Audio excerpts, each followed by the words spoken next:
Hello students, in our last video we have just covered 12 questions of probability for NDA, and now let's come to question number 13. Tickets numbered from 1 to 25 are mixed up together. 25 tickets हैं, उनको आपस में मिला दिया गया है. And then a ticket is drawn at random, और फिर उनमें से एक टिकट को निकाला गया. What is the probability that the drawn ticket has a prime number? Number of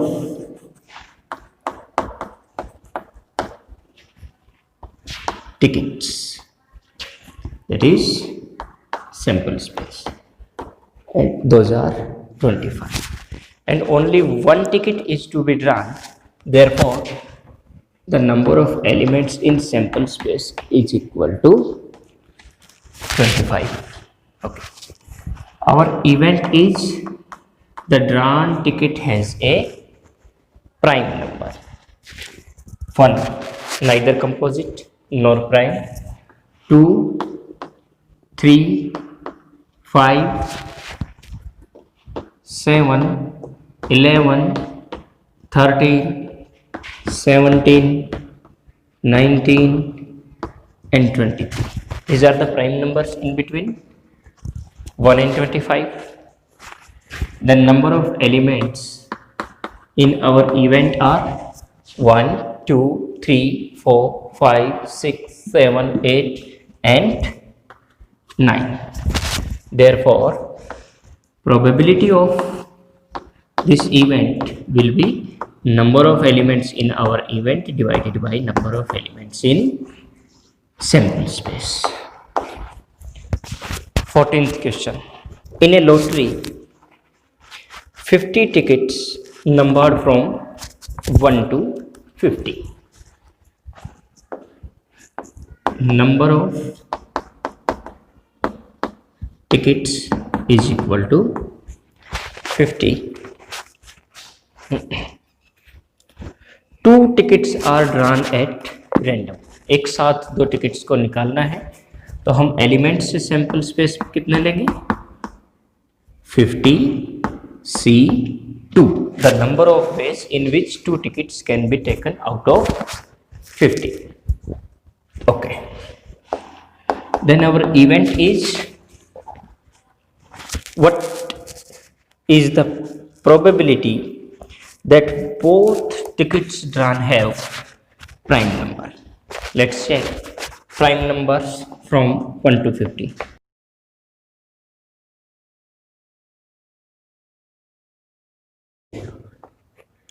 The number of elements in our event will be 2 out of 1 2 3 4 5 6 7 8 9 10 11 12 13 14 15. 15 C. Then we will calculate the probability of our event just by doing number of elements in our event divided by number of elements in our sample space. Let's calculate.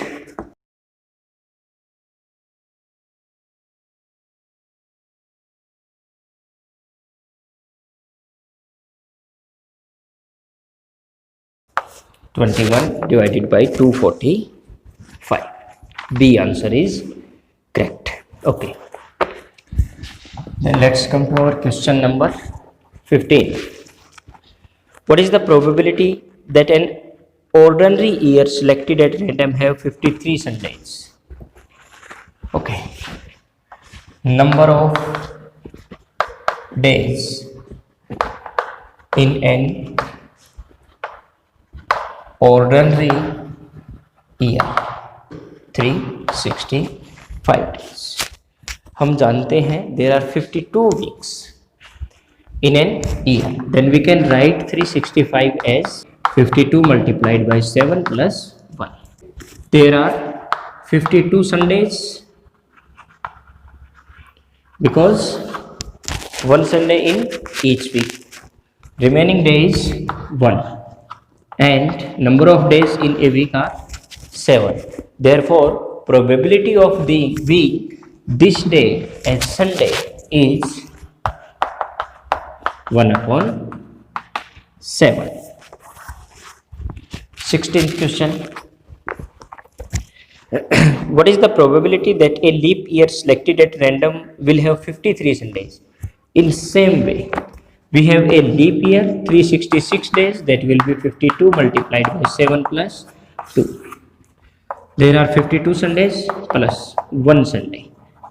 The probability of being one day out of these two as a Sunday is 2 divided by 7. Okay.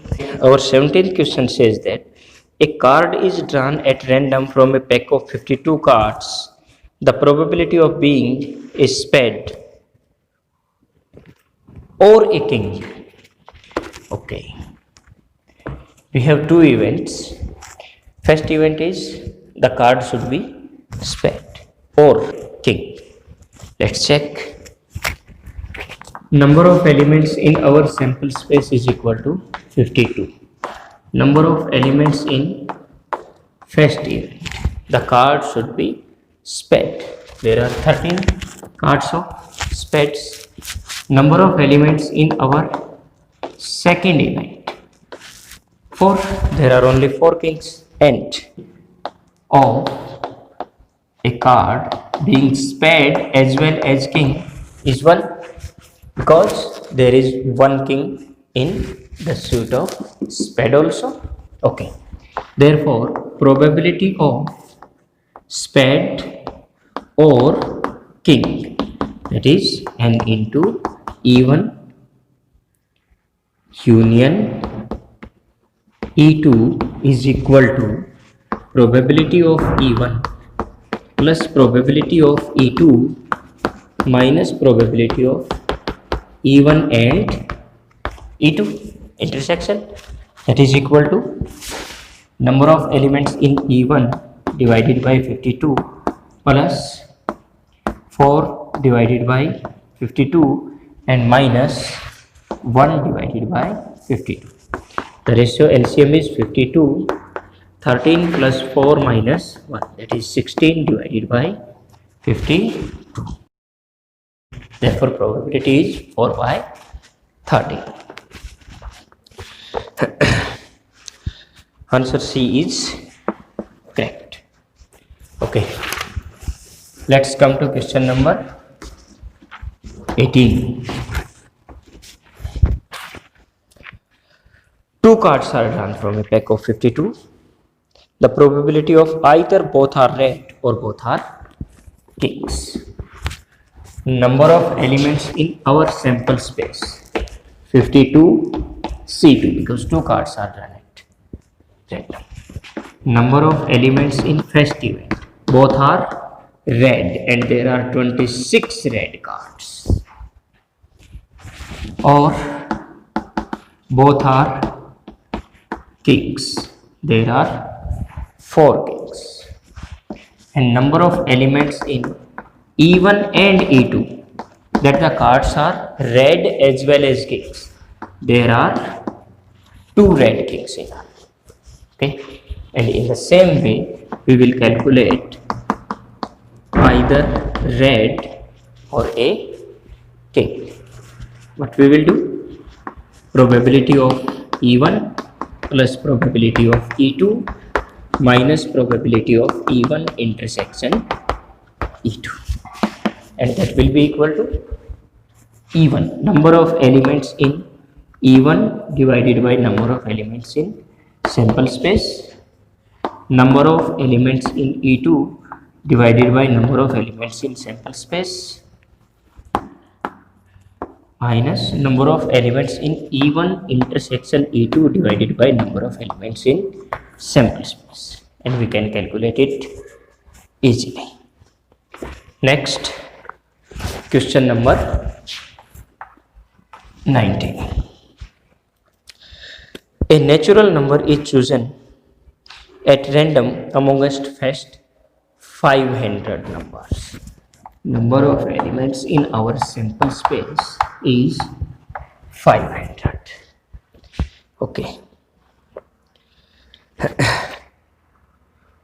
the probability that the number chosen is either divisible by 3 or divisible by 5. Let's say it's our first event and it's our second event. The elements in first event will be 3, 6, 9 and up to the last number before 500, which is exactly divisible by 3, 499. Not divisible by 3 because the sum of 9 plus 9 plus 4 is not divisible by 3. 498. 8 plus 4, 12 plus 9, exactly divisible by 3. In the same way, we will find out our second event E2, and that will be equal to 5, 10, 15, 500, that is exactly divisible by 5. In the same way, we will find the numbers common in E1 and E2, and those are the numbers divisible by 15 because LCM of 3 and 5 is 15. 15, 30 and 45 and so on. Last number will be 495, that is exactly divisible by 15. Okay, now we just have to do like that. We have to calculate number of elements in our first event. How we can calculate? Just check. It is an arithmetic progression, and in an AP we know that A plus n minus 1 into D is equal to AN. That is your last term. A is 3 plus n minus 1 into common difference is 3, and the value of AN is 498. From here we will calculate the value of n, and n will be equal to 165 plus 1 is equal to 166. That is number of in our first event is 166. In the same way, using arithmetic progression, we will find out number of elements in second event. Yes, our 20th question says that the probability of getting a total of more than 7 when a pair of dice is thrown. A pair of dice is thrown, then the number of elements in our sample space will be 6 multiplied by 6, and that is 36. Okay. Then our event says that the output must be more than 7. We will just make a set of our event. Let's say there is 1 on first dice and 6 on second dice. The sum is 7, but we require the sum more than 7. Then we will take 2 6 3 6. After making our event, we will just calculate the probability by dividing the number of elements in our event to the number of elements in sample space. Just try it. 21st question. A bag contains 6 white and 4 black balls. Our sample space is 6 white ball and 4 black ball. This is our bag. A man pulls out 2 balls at random. Number of ways in 2 balls can be taken out of these 10 balls is 10 C2, that is 10 factorial. 10 multiplied by 9 multiplied by 8 factorial divided by 2 factorial multiplied by 10 minus 2, 8 factorial, and 2 factorial, 2 into 1 equal to 2, that is equal to 45. Okay. Then the probability that they are of the same color. The probability of getting the balls are of same color means our event may be them both may be white or they both may be red. There are 2 events. First event that the balls are white, and second event the balls are blank. That will be 6C2 and that will be 4C2. Okay. 6, 5, 4 factorial 2 multiplied by 4 factorial and that will be equal to 15, 4, 3, 2 factorial divided by 2 factorial into 4 minus 2, 2 factorial, that is equal to 6. Okay, then E1 intersection E2, phi null because there is no common element in white and black boards. Therefore probability of either E1 or E2, that is E1 union E2, is equal to probability of E1 plus probability of E2 minus probability of E1 intersection E2. Okay, probability of E1, that is 15 divided by 45 plus probability of E2 6 divided by 45 and minus 0 because probability of a null event is 0, that is 21 divided by 45. 3 7s are 21 and 3 15s are 45, that is 7 divided by 15. Question number 22. 3 dice are thrown together. The probability of getting a total of at least 6, the total must be 6 or more than 6. Same like this. Okay, after 22nd question we will cover further questions in our next video. Thank you. Have a nice day. Just try to attempt these questions.